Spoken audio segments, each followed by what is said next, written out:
ખાસ આજે જે ગેપ અપ ઓપનિંગના સંકેતો હતા ગઈકાલના પ્રોફિટ બુકિંગ બાદ બાયબેકની અપડેટ, ઇન્ફોસિસ માટે કમબેક, અત્યારે 2% મજબૂતી, ટોપ નિફ્ટી ગેનર, ડે હાઈના લેવલ પર અને વોલ્યુમ બેઝડ બાઇંગ. કઈ રીતે ચાર્ટ સેટઅપ જોઈ રહ્યા છો ઇન્ફોસિસ માટે? એબ્સોલ્યુટલી પોઝિટિવમાં છું. જે રીતે સવારના પણ મેં કીધું કે મારી પિક ટીસીએસ પર હતી. મને લાગે છે કે આઈટીનો જે સેકન્ડ લેગ હશે એ સેકન્ડ લેગ હવે શરૂઆત થઈ ગઈ છે. હું એમ નથી સમજતો કે અહીંયાથી બહુ શાર્પ બહુ મોટી રેલી થઈ શકે છે, પણ at least in the very short term Infosys, TCS આ બધા સ્ટોક્સ બહુ સારા લાગી રહ્યા છે in the very short term.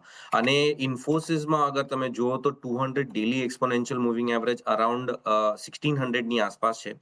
તો ત્યાં સુધી ઇન્ફોસિસ ડેફિનેટલી જઈ શકે છે. અને જે નીચેમાં સપોર્ટ છે એ 1500 છે, પહેલો support which is 40 daily moving average, અને બીજો સપોર્ટ છે 20 ડેલી મૂવિંગ એવરેજ પર જે છે 1480.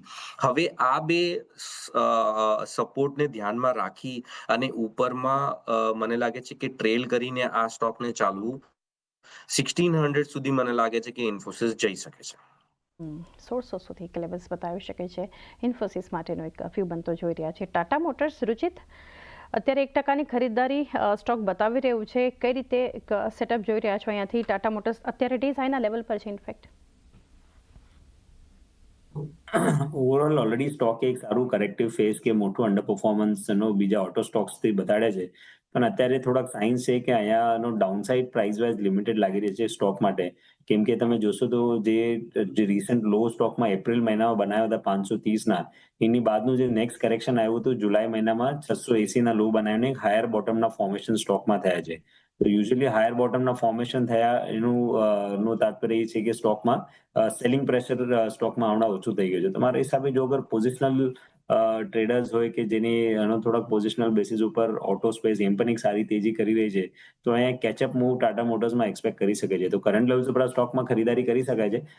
50 દિવસના મૂવિંગ એવરેજ સપોર્ટ હમણાં 685 છે, તો ઇમિડિયેટ સપોર્ટ એ ફર્સ્ટ છે, એટલે 685ના નીચે સ્ટોપ લોસ રાખીને ફ્રેશ લોંગ ટાટા મોટર્સમાં કરંટ લેવલ્સ ઉપર કરવાની સલાહ રહેશે. 685 નીચે એક સ્ટોપ લોસ રાખી ફ્રેશ લોંગ પણ કરી શકો છો. વ્યૂ ટાટા મોટર્સ પર બનતો જોઈ રહ્યા છે. આ સિવાય આજ સ્પેસમાંથી રાકેશજી, મારુતિ પણ મજબૂત છે અત્યારે, 1%ની ખરીદારી ટોપ ગેનર્સમાં આપણે જોઈ રહ્યા છીએ આ સ્ટોક્સને. તો મારુતિ માટે આપ કઈ રીતે સલાહ આપશો? આ આખી જે રેલી છે ઓટોની એનો લીડર છે, અને મારુતિમાં દરેક ઘટાડે લેવાનું જ ધ્યાન રહેશે. અને એમાં જો પોર્ટફોલિયોમાં તમારી પોઝિશન હોય તો એને મેન્ટેન કરવાની, અને ન હોય તો પોઝિશન ધીરે ધીરે બિલ્ડ કરવાની. એમાં મારુતિમાં મારું ધ્યાન પોઝિટિવ છે, અને આ જે આખી રેલી ચાલુ થઈ છે ઓટોની, એનો one of the leaders Maruti છે. તો મારુતિમાં મારું ધ્યાન પોઝિટિવ છે, એમાં તમે લઈને કામ કરી શકો. એક ખરીદારી અહીંયાથી કરવાની એક સલાહ મારુતિ પર બનતી જોઈ રહ્યા છે. સોમિલ,